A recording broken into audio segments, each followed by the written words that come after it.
everyone, CWD Music Reviews here. I am CWD, and this is going to be a music review of the new Aesop Rock album, The Impossible Kid. Aesop Rock is a multi-instrumentalist, singer-songwriter, producer, and most importantly, rapper. He's been around for quite a while now, specifically within this realm of alternative hip-hop. Can't say that I've hopped onto many of his projects, although Skeleton was one of his most intriguing albums he's put out from what I understand.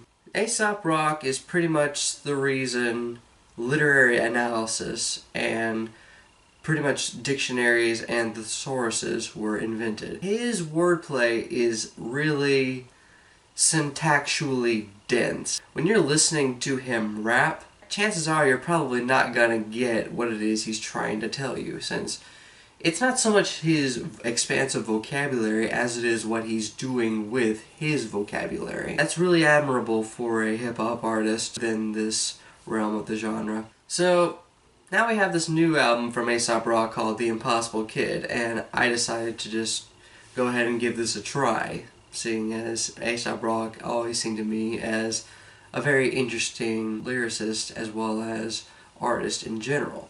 And while I do admire this album a lot, I do like this album a lot, I feel like that there's maybe a few Achilles heels on this project that prevents me from absolutely being enamored with the album as a whole.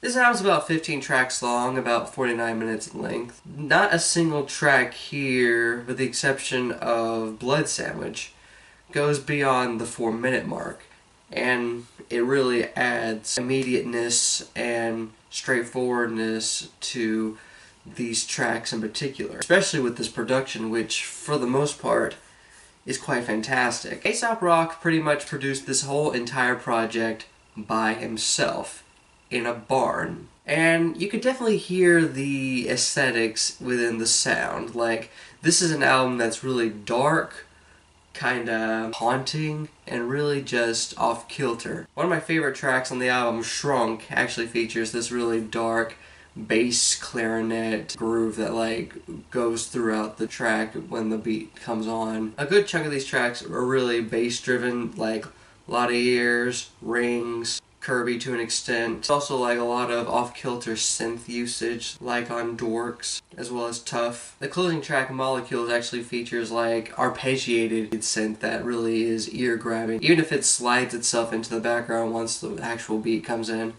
The only beat that I'm really not that crazy about is Get Out of the Car, since it doesn't really have a beat. It's got this guitar and bass combination going on, which I do like. It's just kind of uneventful. Plus the track is so brief, and it's probably my least favorite track on the album. So there's no single beat on this album that I dislike, or even just, like less. I do like pretty much a lot of these beats and what it's trying to go for.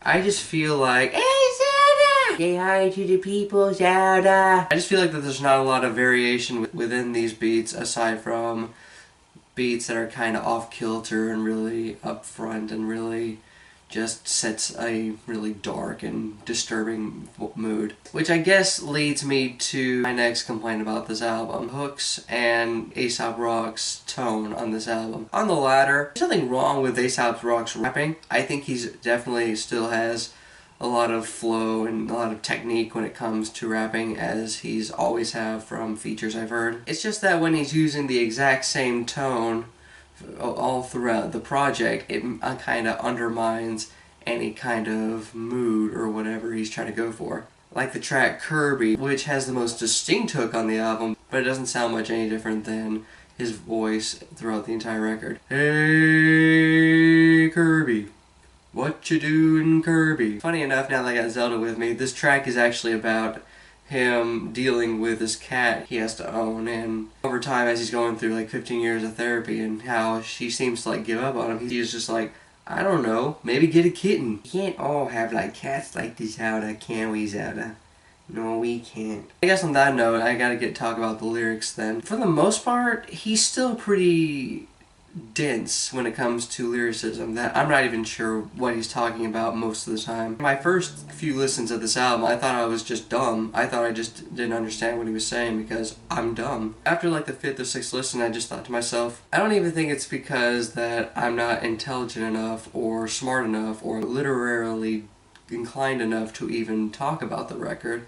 It's just that even at his most personal level, he's pretty syntactically dense. And I can tell it's at his most personal level because what I've been picking up lately is pretty therapeutic, as he's not just talking about therapy like on the track Shrunk. On the verse he talks about how he just feels like his name, his address, his race, and his identity and age is all just a random combination of numbers and letters and whatnot. And the 3rd verse is like this really interesting conversation he's having with this therapist in Shrink. She says, "Your overly expressive language is not going to help me with you." And Aesop like responds, "Well, your algorithmic expression is not going to make me take you seriously." The track Rings is actually about how he feels about making art, specifically painting and drawing. How he feels kinda out of place and kind of let down and really intimidated by this one art form that he tries to attempt to do. The track Blood Sandwich, looking back on his childhood as of something kind of unfulfilled,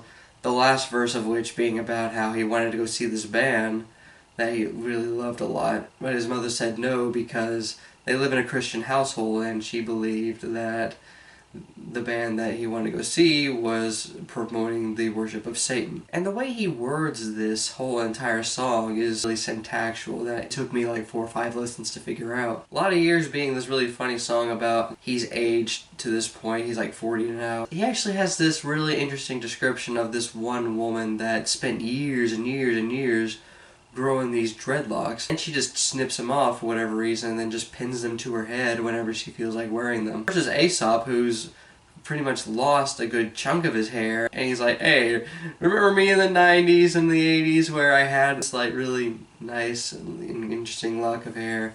Yeah, those are the good times." But that's really it from what I can tell. There's like some really intriguing lines though, like on Rabies where he's talking about, I guess, the local wildlife getting their fill of genocide. That track in particular seemed really interesting and kind of narrative about how there's all this wildlife going on just really intimidating humanity and I guess everyone else. Aesop Rock just like replies with, "I don't know, I'd rather just feed an apple to a deer." That's pretty much it from what I can tell in terms of lyricism. I mean, his wordplay is really solid, just that I don't really understand half of it. Or at least right now. And before doing this review, I thought about just spending more time listening to this album just to try to get the lyricism of each track and trying to figure out what each track is trying to tell me. But then I realized that I don't even think my personal curiosity as to the themes and the lyricism is within the realm of a musical standpoint, but more so just my own curiosity on a standpoint of literature and poetry. So I just came to this conclusion that I'm just going to keep listening to this album because I really enjoy the shit out of it. I just don't love the shit out of it, I guess. Overall, like I said, I do like this album a lot. The production is pretty fantastic for the most part. Aesop Rock's delivery works really well, and even at his most personal and therapeutic, he still demonstrates a lot of abstract lyricism and density that few rappers can honestly say they can do, and I'm definitely going to be looking forward to what Aesop Rock is doing next. However, I can't help but feel like the hooks on this album, with the exception of a couple, like on Rings, the hooks feel more obligatory than they do just adding to the overall feel of the track. That and his tone, like throughout the album, it adds to how difficult it is to decipher this album since it doesn't really variate beyond this stone-faced vocal delivery. Regardless, this is a good album for people that like hip-hop, alternative hip-hop. If you're looking for a record that stands on its own 2 feet in the hip-hop community and doesn't need any outside help, since this is definitely kind of hermit hip-hop in a way, then do definitely check this out. This album is a plus 1.9 out of plus 3. I definitely enjoyed this record a lot. It's definitely probably going to be a favorite of mine for the year, and I'm definitely going to keep returning to it, and it definitely has room to grow on me. But if you give this album a listen, what'd you think of it? Did you like this album? Did you dislike this album? What was your reasoning for that? And what should I consider listening to and reviewing next? CWD Music Reviews here. This is Lotta. Signing off.